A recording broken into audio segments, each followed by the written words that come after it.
Alright. Hold on, why are you frozen? What the fuck? Let me set normally then. Yeah.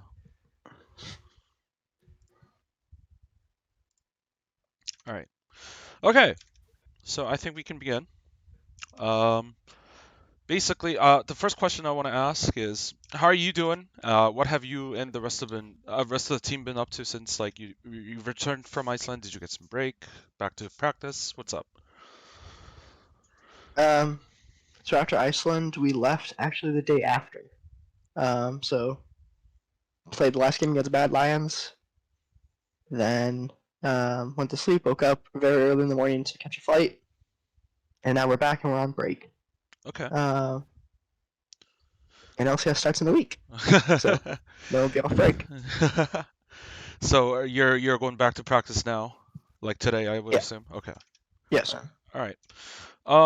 So the big heart. I'm gonna start off with a weird question that popped up on Twitter. So basically, what happened was I asked Twitter what they wanted to ask you, and they've been all talking about this mouse story.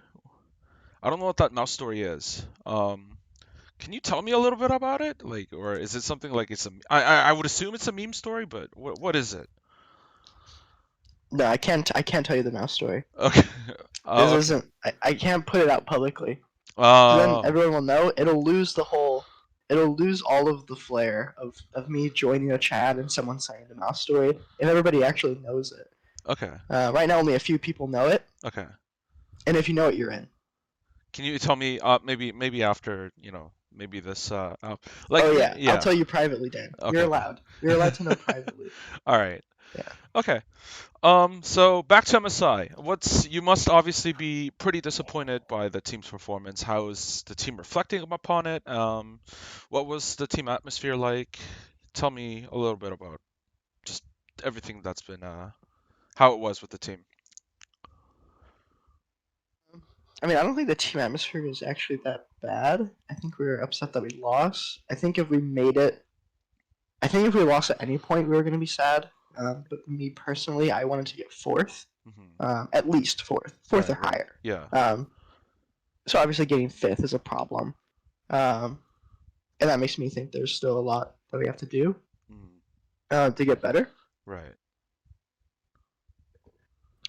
But I don't think we're like totally like we didn't walk away like totally destroyed at MSI. Like I don't think we're like emotionally broken or anything. I think Mm, summer will be pretty easy to get back into. okay, so the team's not super bummed out. Okay. Um, so the first question that I want to get into like detail is, did Reignover not being there in person kind of hinder the team? Like, how did it hinder the team's performance in like any way, whether it's like in draft feedback or whatever else? Um, hmm, that's an interesting question. I have to think about that for a little bit. Okay.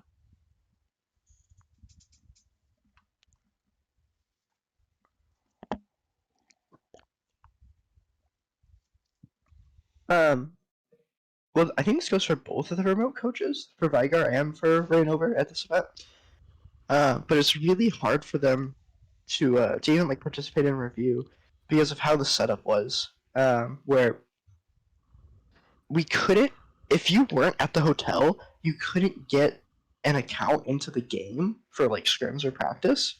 Okay. Um, because of how like the Wi-Fi was set up. Like we were playing on a new TR server called Hotel. Um, Oh.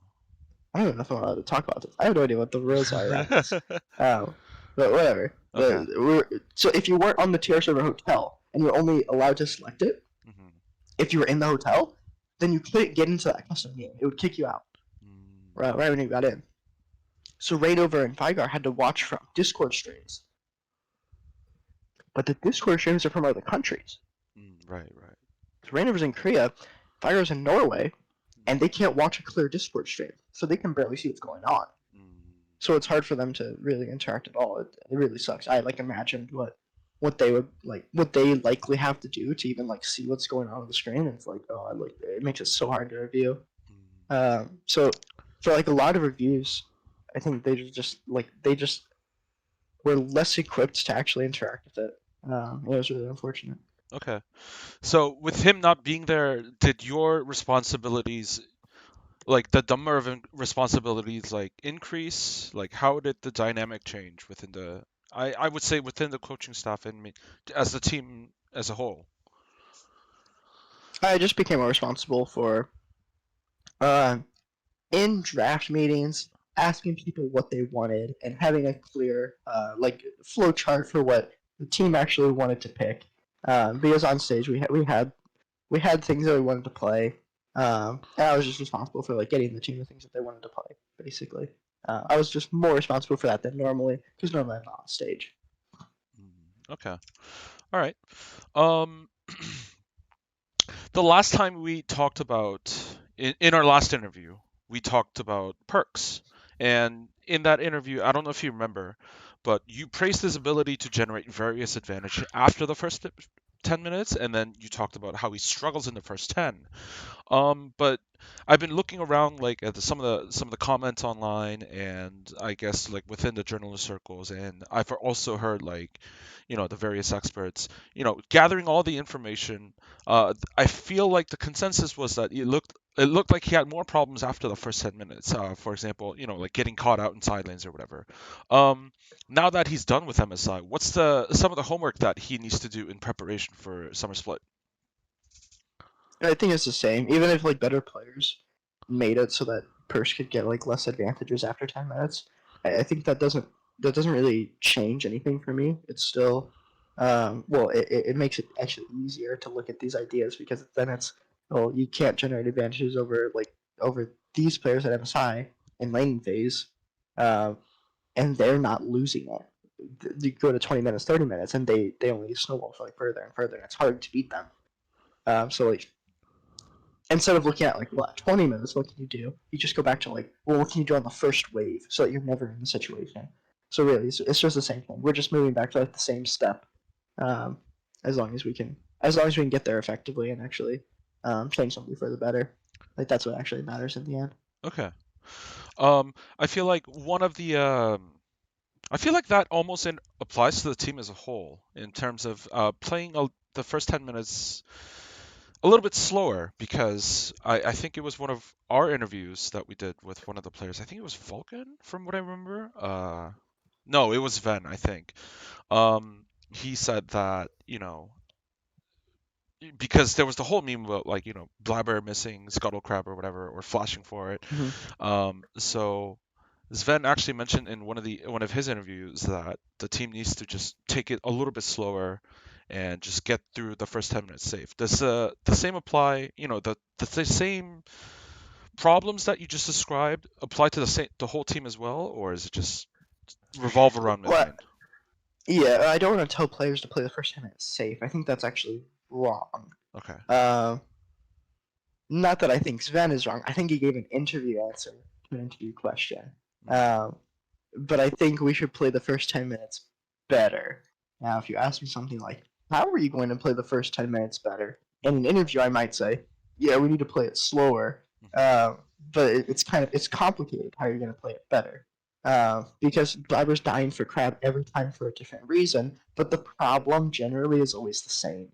mm, Um, it could be many different things. Why you actually die for the crab? It could be that like your lane doesn't actually push enough. It could be that the junglers look at the lane.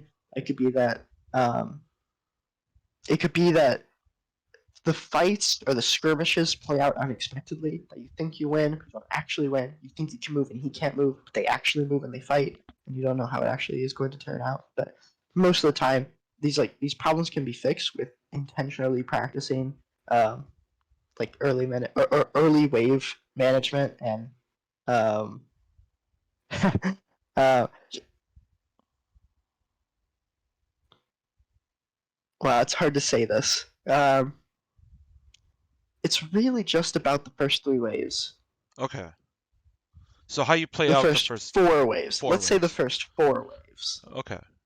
And I guess how Yeah, you play out the first four waves depends on, it's a case by case scenario in all, like it yeah, it always depends on the matchup. changes. Yeah, okay. So it's always going to be hard to describe without a game in front of me. It's always hard to say All right. because it's always so different, and we use the first 4 waves as a good template for how we're going to get the card. Okay. Does that kind of tie into the inconsistencies that the team's shown on during this tournament? So, for example, like you guys beat RNG and Mad Lions, but you lost to like Pentanet. So, what worked for Cloud9 that enabled to beat RNG but lose to like PGG? Is it the same problems or is it something different? I don't think it's gameplay related. I think we picked Kaisen Autos 1-2, and they played Sarutan Punch 2-3, and we lost because they just outscaled us everywhere. Right. We had Sion into set, but a losing bot lane. Our mid lane was Tristana into Victor. Hmm. And we were Udyr. I think it was Makana versus Udyr. Rumble versus Udyr. I know they had Udyr that game.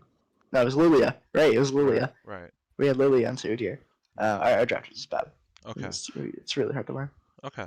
So, I mean, obviously draft plays a lot into the thing, but actually, um, what are your thoughts on the draft and like the in-game micro and like the macro of like the actually hold on, let's before I ask you that question, um I was just basically doing a little bit more research before in preparation for this interview, and in our interview with Humanoid, he said that C9 was a much better team in scrims. What are some of the reasons behind the team failing to bring that scrim ski C9 to the stage? Oh, because we beat Matt. This was after we lost to them playing Kindred mid. Hmm. Because we beat them in scrims. Okay. And then we played Kindred mid against them and lost. Okay, okay, We okay. lost in 3 minutes. Right. Okay. The game was over at Crab. Of course you're gonna walk away saying like, "Oh yeah, that's easier than the scrim game." Like, yeah, of course, because you lost in scrim. Okay. All right. Gotcha. Have you had a chance to watch the finals of the MSI? I know that you were on stream with LS and Nemesis. Yeah, I watched all of game 3, 4, 5. Hmm. Um, if you talk about something from the game, I will probably recognize it. I know like about the Zera thing. Um, really fast. I don't know about like the scrim results thing. How much like I technically didn't like leak any scrim results, but like Right. I just had to be one. I don't know how the rules around this work. Hmm. I don't know. Okay. I don't know if this whole video is going on YouTube either. Edit it down. I'll try to edit it out. Because what's it called? So yeah, back to the finals. What are your thoughts on the series? Did Damwon play? I know that Damwon was they failed to play as well as they did in the past, as maybe it's like spring finals or like worlds or whatever. Obviously, what are your thoughts on it overall? Did you like the draft? Did you like the rotations? What did you like about it? What didn't you like about it? Hmm. Trying to think of a game, and I'm gonna look this up now. I'm gonna try to find a game where uh the draft that I think is worse actually won in Damwon vs RNG. Um, but a lot of what's going on, which I think people are pretty aware of, is that Khan, Ghost, and Barrel are having a bad tournament. Hmm. Okay. Can't see all the drafts right next to each other. Oh, nice, found it. Cool. I have all the drafts now. Okay. Okay. Um, so who won game one? RNG win. RNG. Yeah, Yes. RNG won, and they had. Maybe you'd call this a worse draft. I'm not sure. I'd have to look at this one for a while. It looks pretty even. Maybe yeah. I think Damwon actually had a better draft in game one, and RNG won. Okay. Okay. Game two, I like Damwon's draft, and they won. Hmm. RNG. RNG won game three. Game four, Damwon kind of went back to the style that worked for them the best with like Renekton Italy and like. Yeah, yeah, yeah. Cool. Game three. I think in game three, I might have said that Damwon had a better draft, but I think looking at it now, I think if I ever saw this game, I would just say that RNG was gonna win. Hmm. Uh, which I think is true. If I ever saw these champions in RNG, like they're gonna win the game, even if like regardless of like the draft is actually bad, they're just gonna win. Game 4, RNG can't play this game because their top side is full AP and they're against Aatrox. Mm-hmm.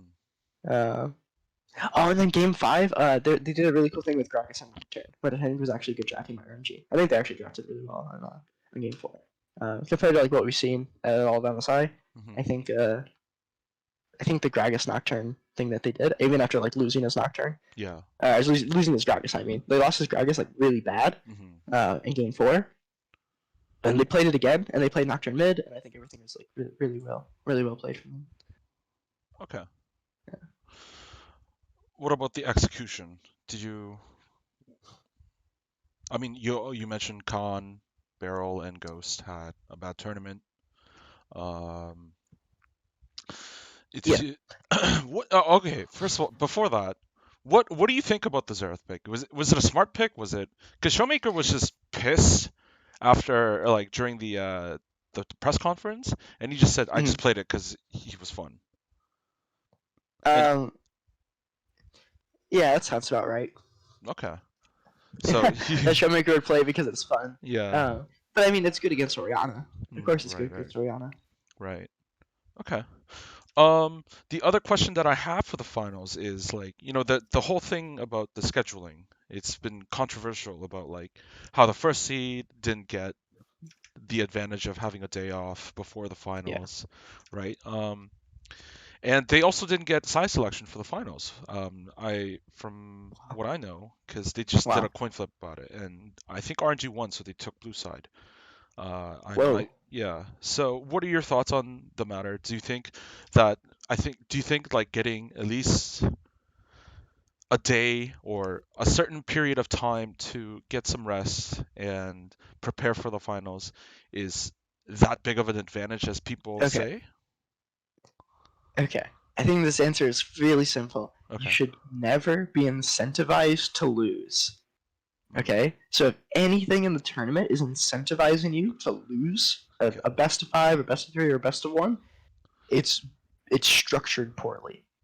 Mm, Uh, so yes, if you can lose for a day off in side selection, hmm. people will do it. I don't think they did that because I don't think people knew about it going into it. Right. But yeah, this shouldn't be a common thing. Okay. Pretty simple. All right. Um, kind of diving into the um the draft. You said that I mean, obviously there were good drafts and there were bad drafts, and I think right as you joined their co-streams, like LS and Nemesis's co-stream, with like you and Fudge, and you were talking about like how bad the drafts were. From your perspective, can you give us a little more insight about on what the teams were doing wrong in terms of draft? I think when you say like, oh, I was talking about like how bad the drafts were. Hmm. I think I'm like poking fun at the fact that we play like 10 champions. That we trade. We just trade like Nard, Jace, or Lisa in top, and then we trade Udi or Morgana, and then we trade Victor. We trade Victor Oriana, Kaisa Tristana, and Leona Leona Novelist.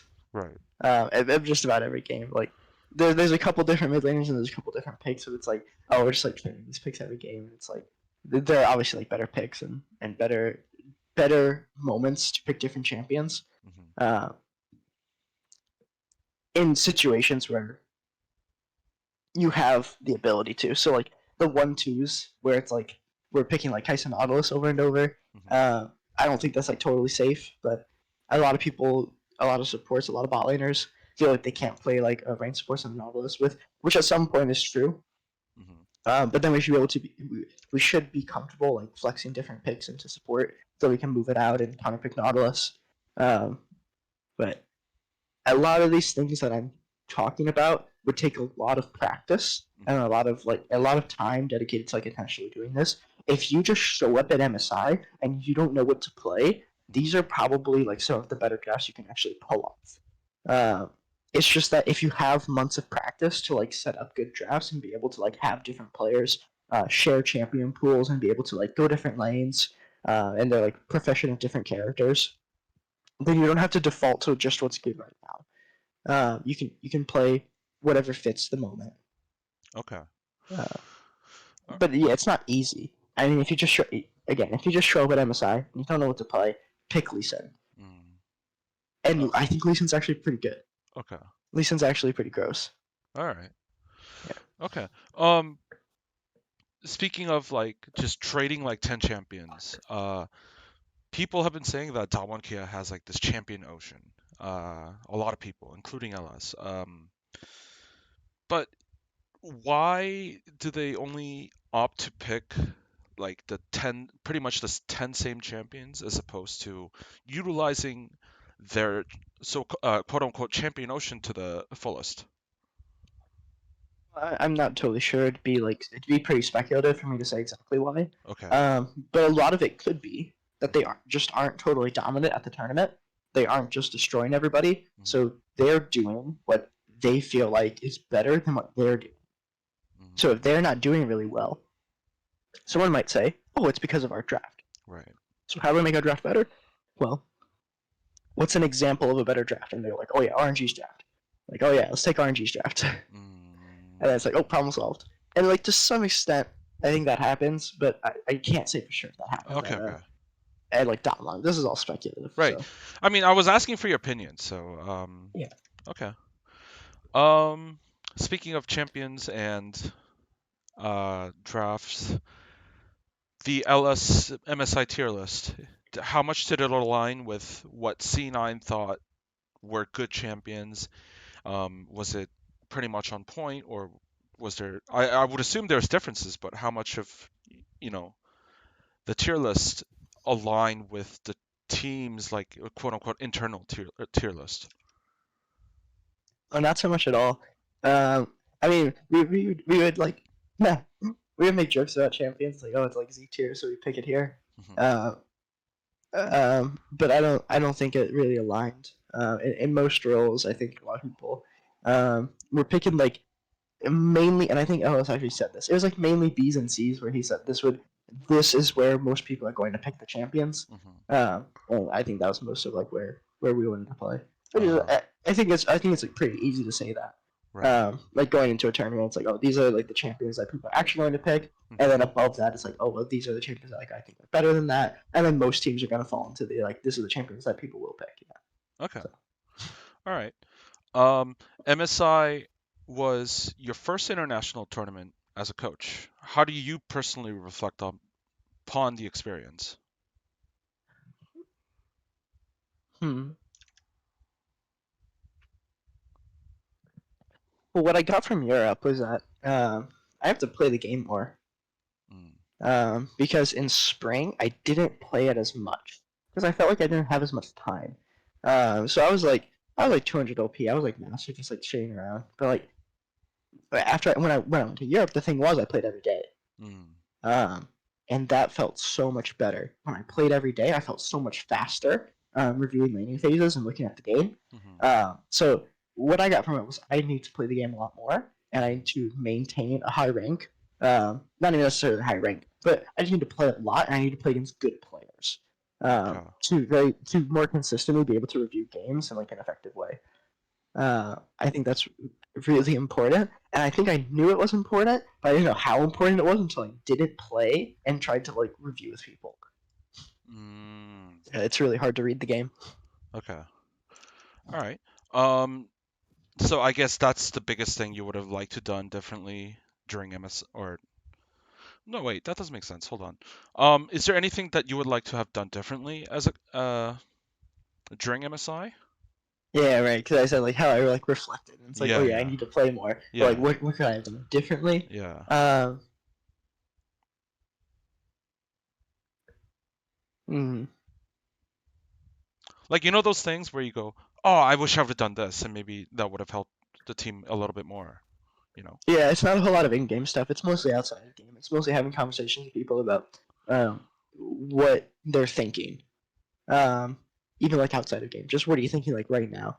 Just having these conversations with players, I think, is important because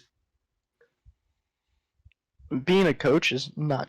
in my opinion, the way that I see like these perspectives, Hmm. I think being a player is far more stressful than being a coach. So I think as a coach, it's your responsibility to manage the stress of your players as much as possible. You could say it's like a manager's job. You could say it's like your sports psychologist's job. But I really think it's a job of the coach because they're able to relate with the player much more. Relate Right, like like interact, you're right, able to right. have a better conversation with a player than someone like a manager is. A coach can have a much better, much more direct conversation about what's happening with the player and the player's perspective than other people can. So I think it's my responsibility to do that. Okay. And I don't think I did it enough. I don't think I did it very well. Mm, Um, yeah. okay. What do you think you did well though? Like, I want you to compliment yourself on this one.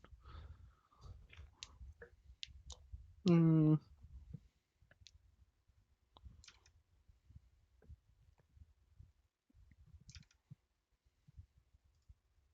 I think Fudge was really obviously the best player at MSI Mm, on C9. right. He told me, or he said in our interview that he helped you improve a lot, especially during this tournament. Can you talk about like some of the specifics on what you worked with him? It's pretty easy. We just look at a game and we agree on everything until we find something to disagree on, and then we talk about the thing we disagree about. And I think that it's that simple for like everyone, Hmm. but we just do it really fast.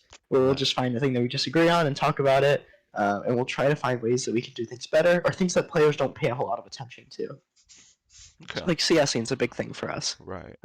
where we actually pay really close attention to like how to get minions, Mm. and it starts out really simple. It's just like, well, if the tower's shooting the minion, you have to like auto it before so you can get it before the turret shoots it. I mean, like maybe you have to hit it twice, for example. Right. You have to Right. hit it 2 times so you can get it before the tower kills it. But then it gets far like you take it more and more steps forward about like how do you think about getting the minions before you have to do something else? Can Mhm. you have an idea of like all the things that you need to do to get the minions, and then do something else, and then come back to that task, where you can like compartmentalize these ideas so you can do it like maybe 10 seconds in advance. Mm. So we go steps and steps further out until we get to a point where uh, it's not just CSing that slows down; it's the whole game that slows down. So Mm. that's a lot of what I think has happened for Fudge. Is that the game is very slow for him now. The game is definitely slower than it was before. He's Mhm. able to think a lot more in moments that should feel fast, Right. and probably feel fast for other players. So I think that's a huge advantage that Fudge has over other players. Is that he's actively trying to make the game slower for himself, Okay. so he can think more than other Right. players who can't do that. Okay. All right. Um. So I guess the last question is going into summer split. What are some of the? I guess you talked about it a little bit earlier, but what are some of the big homework that lies for the team? Mm.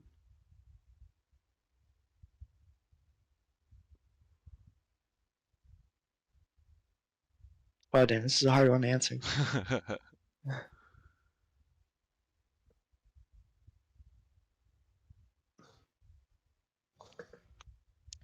So I think Fudge, the homework for Fudge is it's basically the same. I think for everyone it's actually the same. Okay. But yeah, I don't think anything has changed necessarily. I think we just have more information to work with than other teams do. But I don't think anything has necessarily changed. Um, so yeah, like you talked to me a few months ago, it's like purchase lane face. Now it's like purchase lane face. And it's like okay, Fudge is like improving very quickly, but how do we keep the acceleration going? Okay. Uh, I think our Bowling had a weaker tournament. So like, how do Mm. we have to have conversations with our Bowling to see like either if we can figure out why that happened, Mhm. uh, or if it was just because those players were just better at laning. Mm. And then how do we prepare ourselves when we go to Worlds because we'll play against them again? So Mhm. what did they do wrong, or how do we actually get better than them? These are all very vague things I'm describing. Okay. Uh, so yeah, it's very hard to say exactly what we're going to do. Right. Uh, Because there's but so many yeah, scenarios, right? about like Yes, what? but it feels bad to speak in generalities like this. Uh-huh. So yeah, it blows. Um, do talk to me about Blaber though, because obviously there's been a lot of memes about him, about flashing for scuttle crab and whatnot. Can you talk to me a little bit more specifics about Blaber? um, I don't think Blaber at Crab will ever be an issue in NA. Hmm. I think this will only be an issue against much better teams. Um, yeah, you can quote me here if I'm wrong, Okay. but I'm pretty sure it will never happen for any teams. All right. And that once we meet China and Korea again, it'll happen more. Mm-hmm. But yeah, I'm not really worried about the Crab situation because it's not just on Blabber either. It's a lot on laners. Mm. Okay. So All right. Um, and I want to end this interview with, you going to karaoke and why your voice is shot. What um, happened? I did go to karaoke. I don't know. We were all going out to eat. We were all going out to eat. We got K barbecue. And I went to Hmm. karaoke. It was a good time. Right. And you saw Perk's tweet about it, Yeah. and that's why my voice is heard. Okay. Did But that's you all. did you rap like you did in Korea with me and Junior No, no, Mouse? no, no, Dan. You haven't seen anything like this, okay? Okay. No, no, no, no, no. All right. It was wild, Dan. Oh man. By the way, I do miss you. I hope you come back to Korea soon, and I hope that we actually get to meet in China as well if I do end up going to cover it. The vaccine situation here is still kind of unclear on like we do know when we'll be receiving them, but I don't know when I'll be getting vaccinated myself. So I'm vaccinated. yeah, I'm jealous, bro. You want to see my vaccination card? Yeah, oh, I probably sure. shouldn't show Oh, that. well, you can show me privately if you can. Yeah. Okay. Ah, fuck. I don't know where it went. Damn. All right, hold on. Left. You're Anyway. Yeah, I'll fix it. all right. Okay. All right. Well, anyways, let me just